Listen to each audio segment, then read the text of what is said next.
Hi, I'm Rocket, and welcome to another Whiteboarding with Rocket. This time we're going to do another kata. I call this Architecting Forever. And think of this as a doodling exercise on the whiteboard. And the idea here is to create something that you can connect with, and you can practice different shapes and techniques, and you can bring it all together into just a continuous whiteboard. I sometimes try and have an architecture or some kind of system diagram in my head when I start this. I've found that sometimes I end up drawing something I shouldn't. For example, an architecture of a company that I know about that I shouldn't be doing. And, so in this case, I am not going to try and draw an architecture that's in my head. I'm just going to doodle and connect things. And I'll talk through what that sounds like. So let's get started. First thing first is you draw something on the board and you center yourself around it. And this is a tip that I've given to several people, that if you're in the room and you're doing a live whiteboard, which this is really one of the things that'll help with, is the live whiteboarding. And you've got a whole bunch of people giving you input, or you're trying to get input from folks that are in the room. A technique that I use to kind of center yourself is just to draw a simple box on the screen or a shape. And you don't have to connect it to anything. It doesn't have to be very big, but at least it is something you can start with. And as you hear things, you can draw around it and connect to it. So let's go ahead and get started. So I'm going to start with a box. And in this case, I want it to be in the middle of a cloud. And we haven't talked about the cloud technique before. It's a circle motion, but you have your thing. It's something to practice, especially if you're doing kind of architecture diagrams or you have thought bubbles or things like that. That's a really good thing, and it circles objects really nicely. So we'll just start connecting things. And then we'll connect the cloud to things. What are those things? I don't know yet. I'm going to figure that out. So over here, we'll do a load balancer-y kind of thing.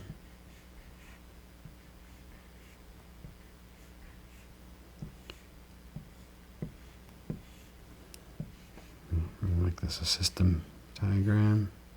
Some databases. These are simple database shapes.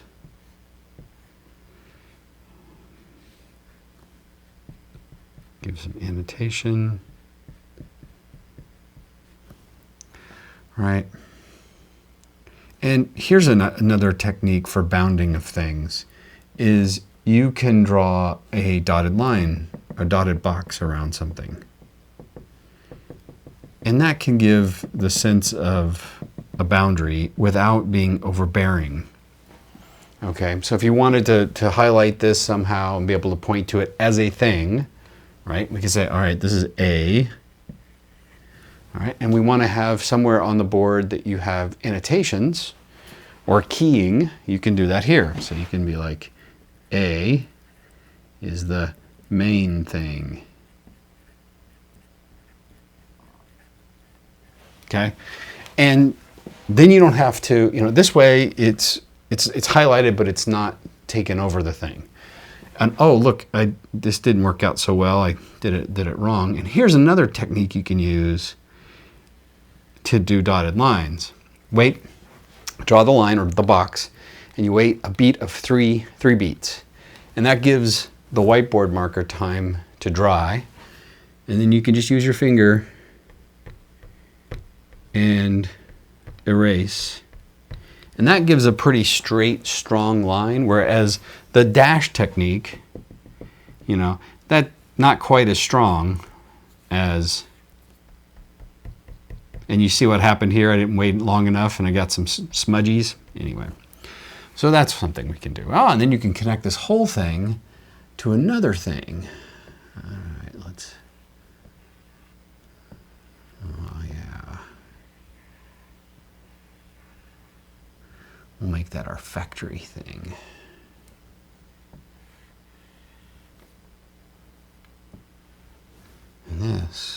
feeds this. Okay, good. All right, and then over here, we're going to do make some stars. These are just ways to annotate things. It doesn't matter. Make it another, like this.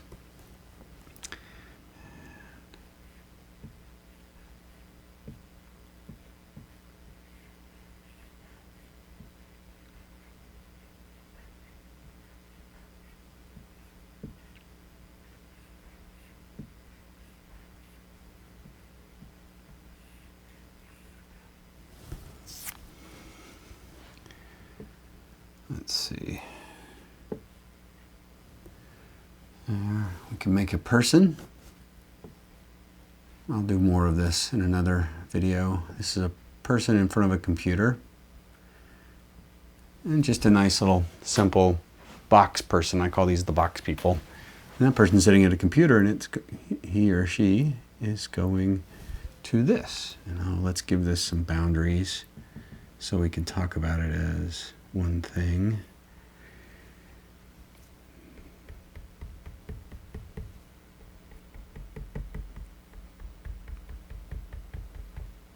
Okay, let's see what else. Well, we can just draw some triangles.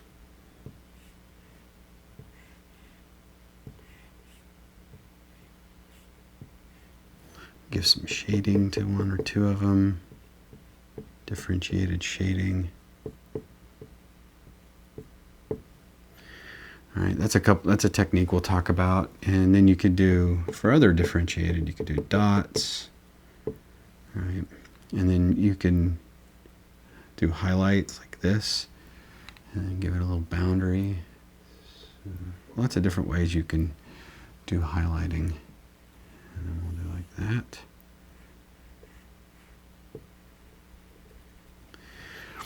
Yeah, and you can do some bigger ones.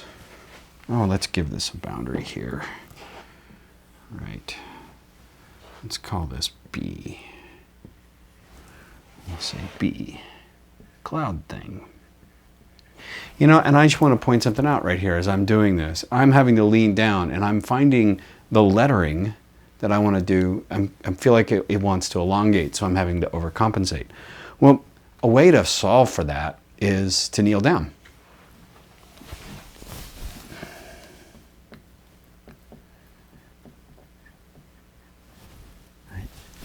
And the key here is nobody in the room, if you're in front of an audience, is going to, they may comment on you kneeling down, but they'll take a picture of this whiteboard and they'll remember the whiteboard. And if you've got odd, awkward things on the whiteboard, that's what they're going to remember, not you kneeling down. Anyway, one of those techniques things. Let's have this over here. And this doesn't actually necessarily need to make sense. So, you can have as much fun as you want here. We can make a little satellite here and have a satellite dish. That's a technique. If you want to do something wireless, you just draw a box, or you draw your thing and you just do three curved lines like that.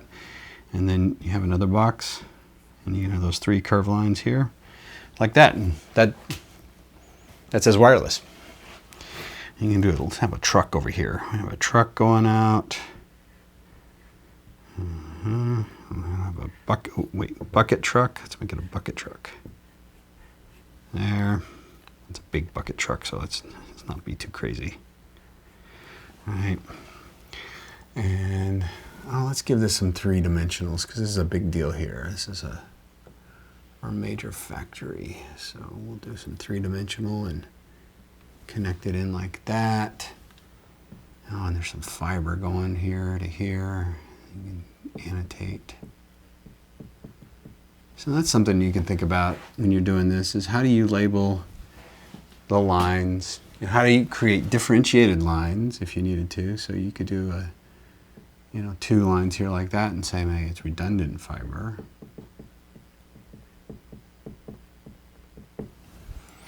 All right, and the stars, this is fun. Do whatever you need to here. you know, you've got a series of gates you must go through.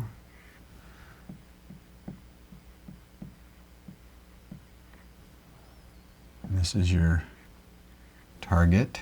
That's one thing you can do. You can do some step things.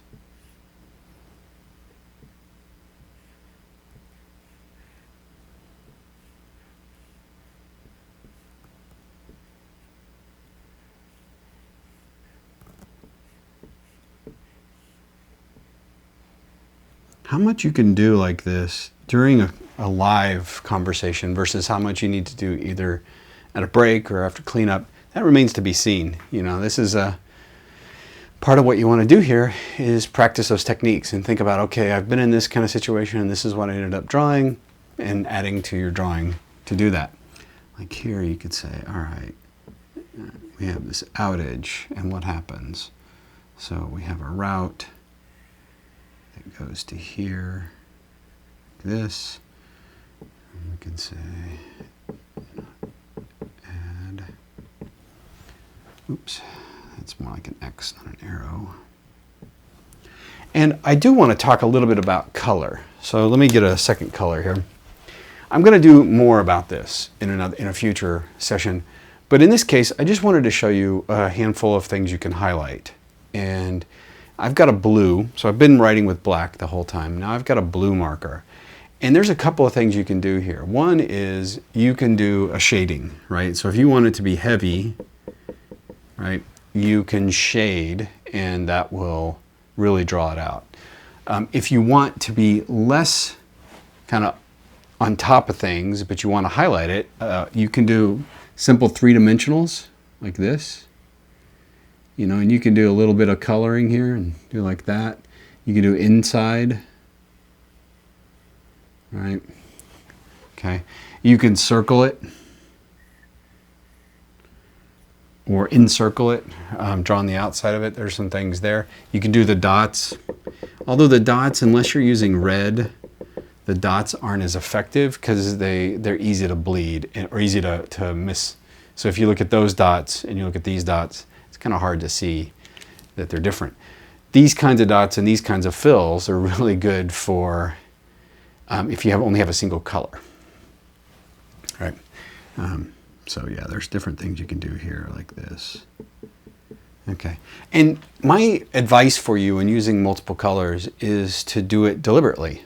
Right? And only if in the moment during a live one you have some clear delineation would you want to do two colors at that time. And I'm a big fan of, you know, having backup markers with you, because what you don't want to do is default to the only color that works in the room. And I've seen that happen, and that's happened to me several times. Okay, if you do use a second color, make sure you talk about what it is. Blue equals external. And I'm making that up. Doesn't matter. It's whatever. I'm going to have this stars here that are blue. Right. So, you know, there's what you just keep going, doing what you need to do, thinking through different ways to draw things. Okay.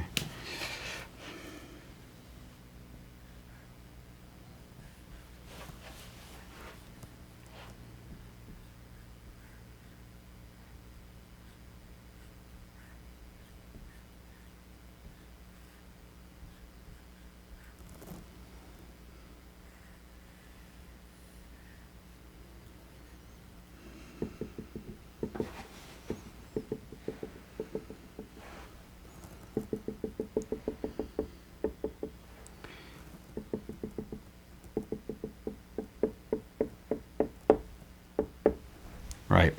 You see, you get the idea here. It's not,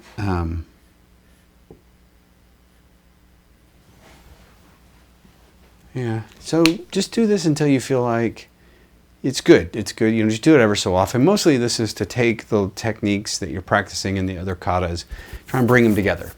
Okay, and so you can think through that. You can say, all right, well, I haven't done any large things, so let's do a large thing. Okay, and then, oh yeah, we've got these scenarios where there's curves. Okay, and so you want to be able to do that nice curve like that. You know, same thing here. Just think through what that feels like.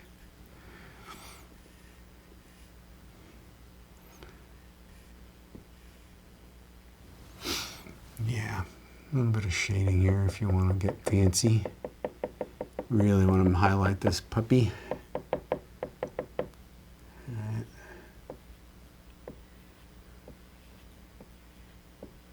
What is this? This is C. C is the main process. Good. Anyway, so that's it for now. I think you get the idea. Take your time, draw it out, get a feel for it. I'm Rocket. This has been another Whiteboarding with Rocket. Take care.